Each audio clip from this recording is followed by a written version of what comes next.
الحمد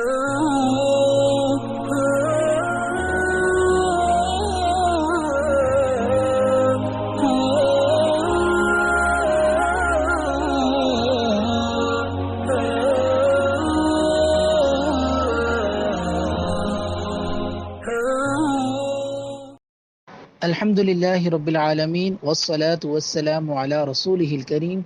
وعلی آلہ واصحابہ اجمعین اما بعد رب زدنی علما رب زدنی علما۔ آج کے سبق میں ہم جیسا کہ آپ سب کے علم میں ہے، قربانی کے سیشن میں قربانی کے مسائل سے متعلق بات چل رہی ہے،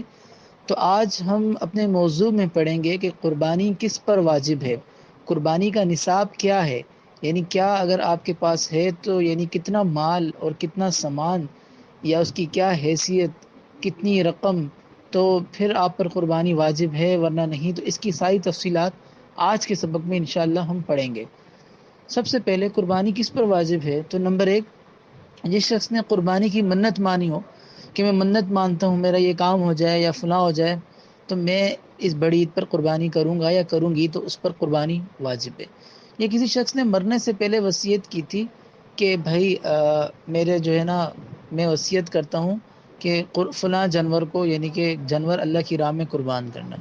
تو اب اس شخص کی جو وصیت ہوگی اس کے جو 3/4 مال ہے، یعنی کہ تیسرا حصہ، جو یعنی اس نے اتنا مال چھوڑا ہو تو اس کا جو تیسرا حصہ ہو مال کا، اس میں سے قربانی ہو سکے تو آپ قربانی کریں گے۔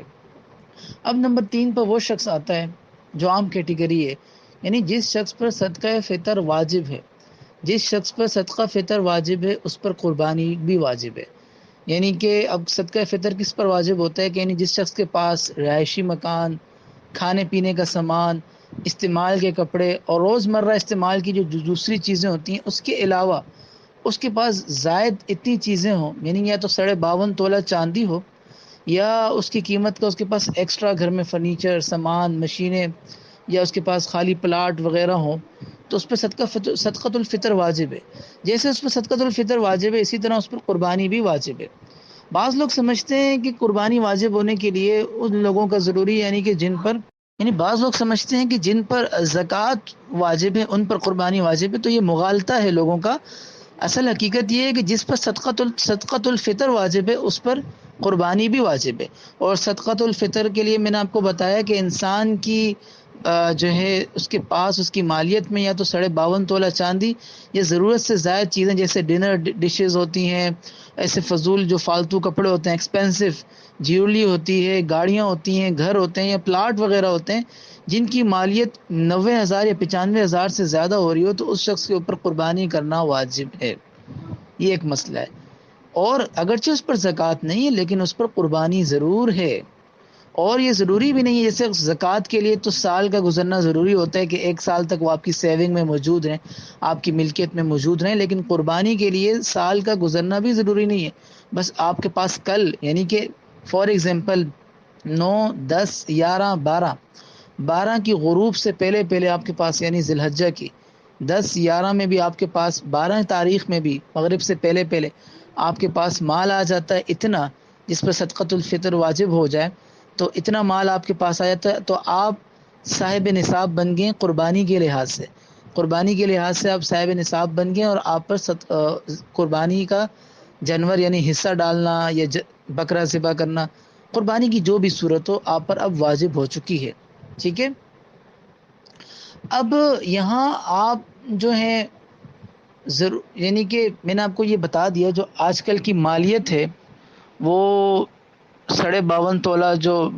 چاندی ہوتی ہے، یعنی آپ کے پاس اتنی چیزیں ہیں جو 52 تولہ چاندی کی مساوی ہو جائیں، یا آپ کے پاس 52 تولہ چاندی یعنی 52.5 تولہ چاندی آپ کے پاس، یا اس کے عوض آپ کے پاس اتنی چیزیں ہیں، اتنا فاضل سامان، اس میں فرنیچر وہ سب کچھ آ جاتا ہے، مال تجارت وغیرہ وغیرہ، تو اس کے اوپر قربانی لگتی ہے،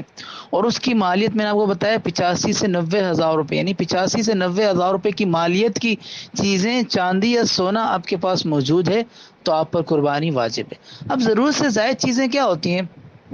یعنی ضرورت سے زائد چیزوں سے مراد وہ چیزیں ہیں جو کسی طرح بھی استعمال میں نہ آتی ہوں، جیسے گھر میں آپ نے زیب و زینت کے لیے برتن رکھے ہوتے ہیں، میں نے کہا ڈنر ڈشز ہوتے ہیں مہنگے، یا آپ کے گھر میں یا آپ کی دکان میں یا آپ کی فیکٹری میں کوئی ایسی مشینری پڑی ہوئی خراب لیکن اس کی مالیت ہے، فالتو مشینیں ہیں، فرنیچر وغیرہ سب ایک مالیت رکھتی ہیں۔ اس کے علاوہ آپ کا اپنے گھر کے علاوہ کوئی خالی پلاٹ ہے، وہ بھی ضرورت سے زائد ہے، ایک پلاٹ ہے، یا اس کے علاوہ آپ نے اپنا ایک کوئی الگ گھر کرایہ پر دیا ہوا ہے، اور وہ جو الگ گھر ہے اس سے جو کرایہ آتا ہے وہ گھر کے خرچے میں استعمال نہیں ہوتا، وہ آپ اس کو جمع کرتے ہیں، یعنی آپ کے گھر کے خرچے اس گھر کے کرایہ کے بغیر بھی پورے ہو رہے ہیں۔ تو آپ کے پاس اگر ایک ذاتی بڑا اپنے گھر کے علاوہ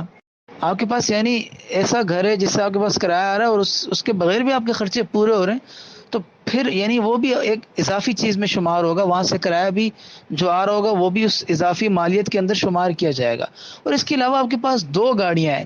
ایک گاڑی آپ کے استعمال میں آتی ہے اور ایک گاڑی آپ کبھی کبھی اس کو نکالتے ہیں، یعنی کہ ایک گاڑی ایک ایکسٹرا ہے آپ کے پاس، یعنی دو گاڑیاں ہیں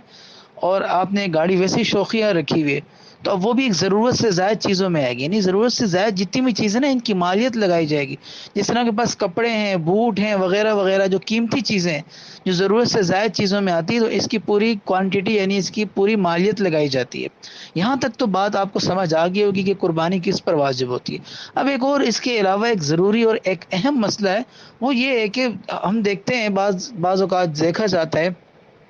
کہ ایک انسان یعنی باپ بھی گھر میں کما رہا ہے اور باپ کے جو بچے ہیں لڑکے وہ بھی کما رہے ہیں، اور بہوؤں کے پاس بھی اپنا ذاتی اتنا سونا ہے، 7 تولہ، 3 تولہ، 4 تولہ، یعنی ہر بہو کے پاس اپنا سونا بھی ہے، تو ہر بندے کے اوپر الگ الگ قربانی واجب ہے۔ ایسا نہیں ہے کہ گھر کا ایک فرد سب کی طرف سے قربانی، یعنی ایک فرد قربانی کر دے تو بولے سب سے نہیں، اب سب اس میں اپنا حصہ ڈالیں گے۔ ہاں ایک شخص ہے وہ بولے میں تمہاری طرف سے بھی لاؤں گا، تمہاری طرف سے بھی لاؤں گا، یعنی تم پر قربانی بنتی ہے تمہاری قربانی بھی لاؤں گا، تمہاری بھی لاؤں گا، یعنی ایک حصہ تمہارا ہوگا، ایک حصہ تمہارا ہوگا، ایک حصہ تمہارا ہوگا۔ اگر کوئی ایسا کرتا ہے تو ایک الگ صورت ہے، لیکن اگر وہ اپنا ہی ایک حصہ ڈال دیتا ہے، ایک باپ ہے وہ اپنا ایک حصہ ڈال دیتا ہے، تو اس طرح کسی کی قربانی صرف اس کی ادا ہوگی، اس کے لڑکے اپنا کما رہے ہیں، ان کے پاس خود صاحب نصاب ہیں، تو ان کے لیے اپنا ایک یعنی حصہ الگ سے ڈالنا ضروری ہے، یا وہ بکرا لائیں یا حصہ ڈالیں۔ اس طرح جو بہو ہیں، جو خواتین ہیں جن کے پاس اتنا سولہ ہے، اتنی چاندی ہے جس کی مالیت یعنی 90-95 ہزار تک جاتی ہے، یا اتنا ضرورت سے زائد ان کے پاس سامان ہے، سوٹ ہیں، جولی ہے، میک اپ وغیرہ وغیرہ ہیں، تو ان کے اوپر بھی الگ سے قربانی، یہ نہیں ہے کہ شوہر نے ادا کر دی تو ان کی نہیں، وہ اپنا بھی حصہ ڈالیں گی، شوہر اپنا حصہ ڈالے گا، تو ان پہ بھی الگ سے قربانی ہے۔ ایسا نہیں ہے کہ ایک شخص نے ادا کر دی تو ساروں کی طرف سے قربانی ادا ہو جائے گی۔ تو یہ ایک جو ہے غلط فہمی ہے جو ہمارے اندر پائی جاتی ہے، اس کو ختم کرنا ہے۔ تو امید ہے کہ آپ کو آج کے مسئلے سمجھ آ گئے ہوں گے، انشاءاللہ باقی مسئلے اگلی نشست میں۔